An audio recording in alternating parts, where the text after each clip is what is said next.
बिस्मिल्लाहिर्रहमानिर्रहीम। अस्सलाम वालेकुम डियर स्टूडेंट्स, कैसे हैं आप लोग?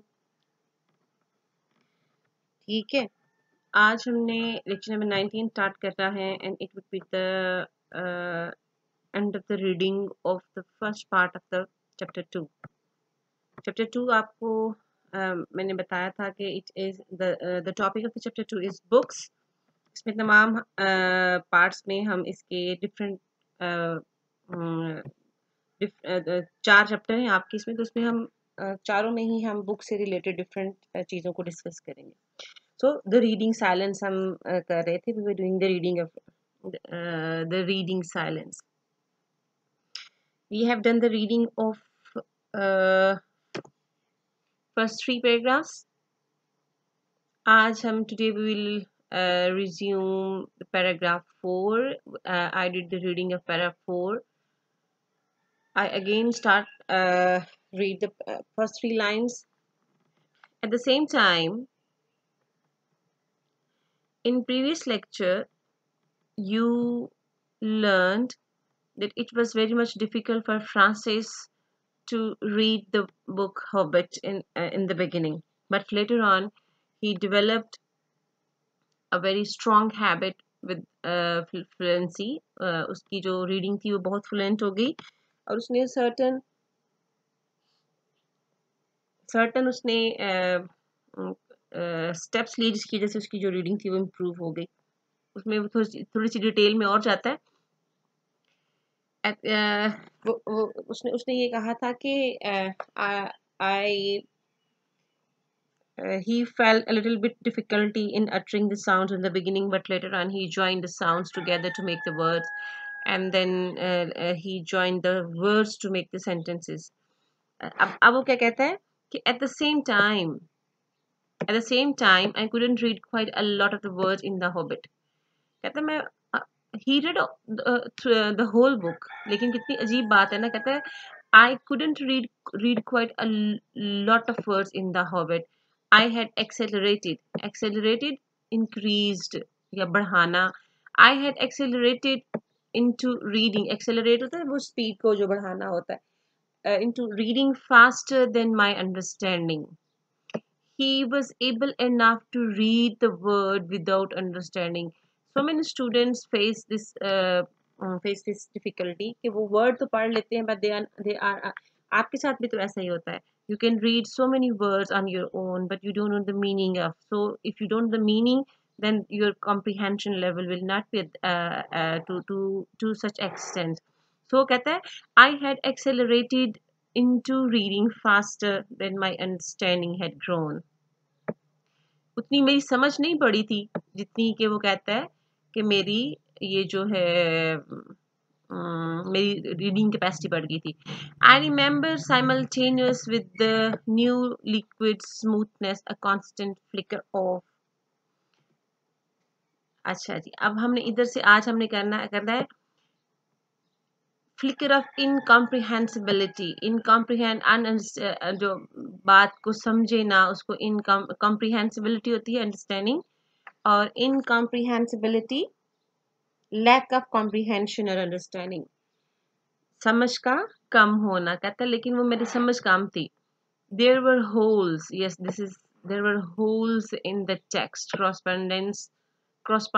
corresponding to the parts I couldn't understand. कहते there were hole stands for lacking, कि मेरी समझ में कमी थी जो मैं टेक्स्ट पढ़ता था. वर्ड्स लाइक, अच्छा अब डिफिकल्ट वर्ड्स है. He was able enough to read the word but he was not able enough to understand the meaning.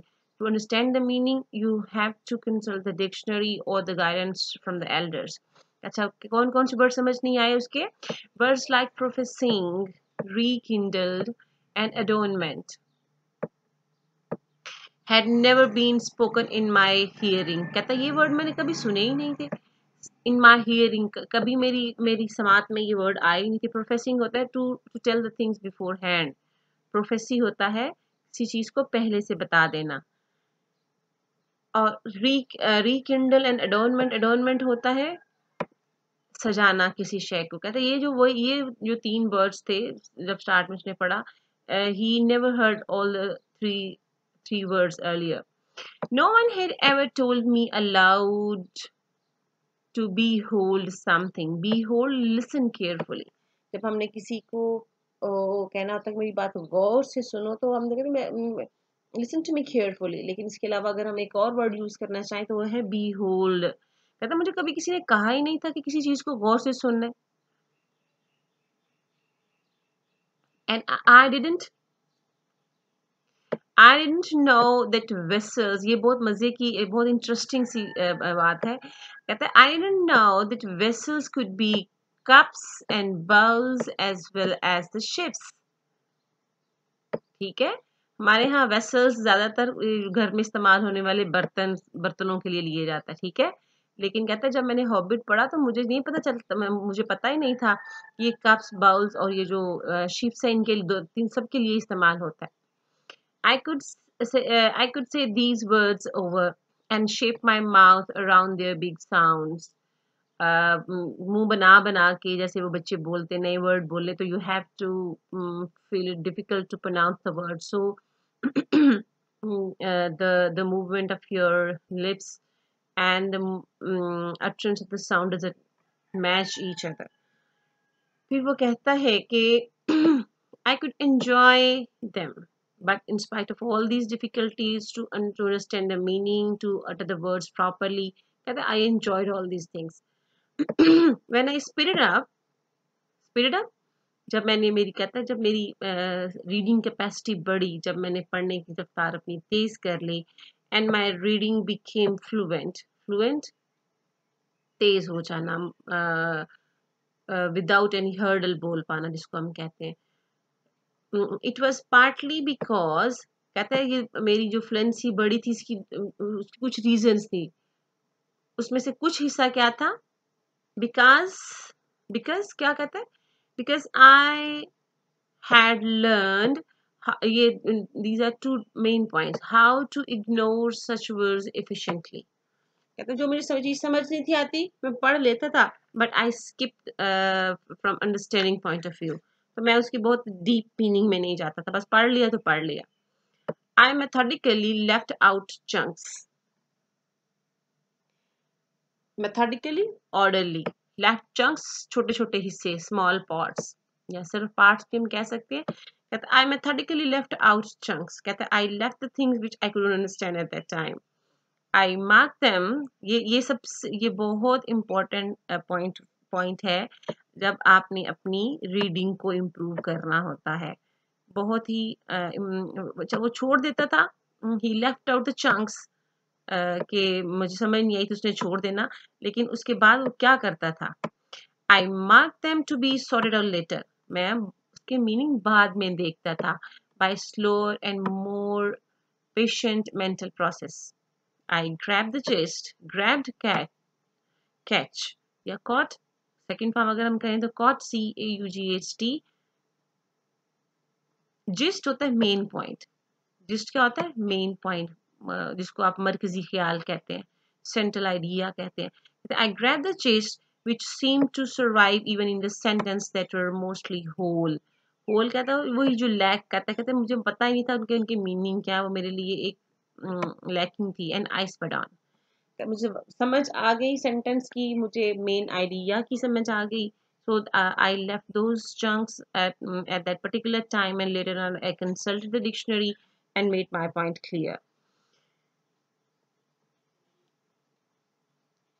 Let's see the question related to the paragraph 4. Paragraph 4. What were the hole in the text? What were the hole in the text which Francis came up against his reading, and how did he deal with them? ये अभी मैंने I have told you the answer.